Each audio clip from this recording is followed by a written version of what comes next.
Well, hey, welcome back to PDR Shop Pro. And in this final installment of discussing the work order, we're gonna clean up some things here.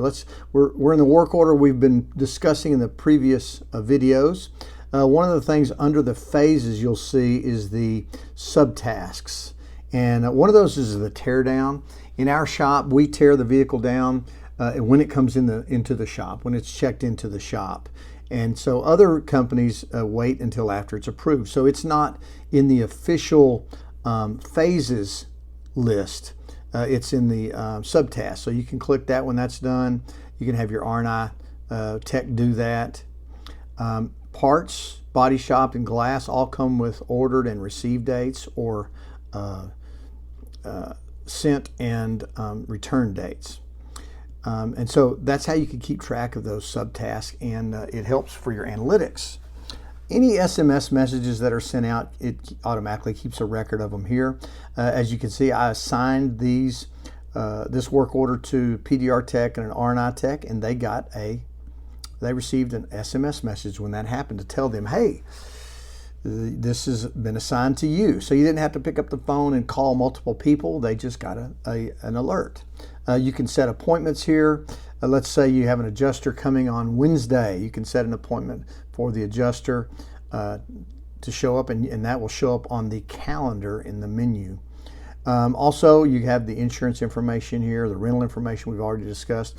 We've already talked about the assigning of the team members. I do want to reiterate, if you have a salesman that enters this work order, he's going to automatically be assigned as the sales advisor on it.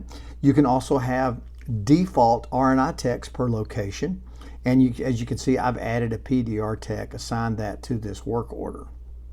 Now, as far as the money, let's talk about expenses and net. Okay, the expenses go on this tab.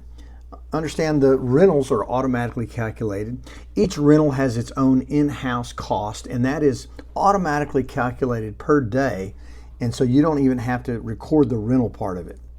As far as other expenses, you just click those, add expense, and you can add those expenses. The pay for the R&I tech will be this amount right here. So if you're going to pay the R&I, if you normally pay $250 or whatever for this vehicle, that's going to show up on his pay report. Whichever R&I tech you have assigned to this work order. And so that's how you add expenses, and it keeps a running total. So if you put in this is also where you put in the invoice total. If you put in the invoice total, let's say it's $9,500, and you have this expenses a running total of expenses, it's going to show your running net right here. Now that's important because that's how commissions are calculated. So let's drop down and talk about commissions.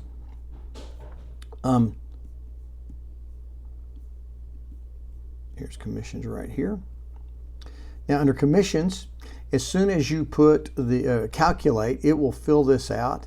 If you were to go up and change your expenses, add an expense, let's say we added a fuel expense of $20, that's going to change the net.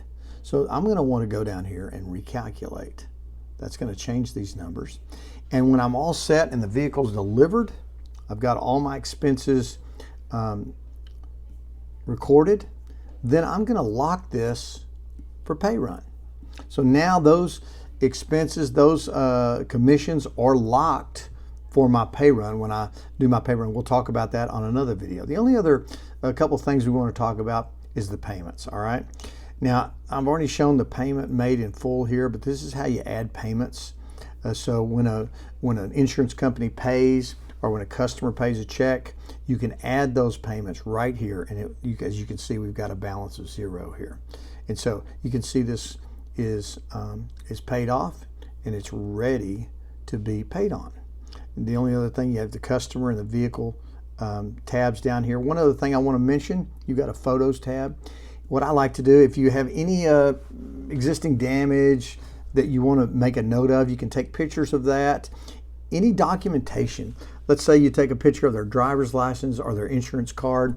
I like to store those right here with the work order. That way they're in a central location accessible to by everybody that has access to this particular work order, meaning everybody that's assigned this work order, or the shop manager or the bookkeeper. And so important stuff there, and it keeps you from having a lot of clutter around. So we like that tab right there. That pretty much wraps up the work order tab. They can authorize the work order right from the mobile device. You can click Get Signature, and they can sign right there, and you can send that work order to them. And so you don't have to you can actually eliminate the paperwork with this system right here. So the next video, we're going to move on. We're going to talk about another subject, but that about does it for work orders.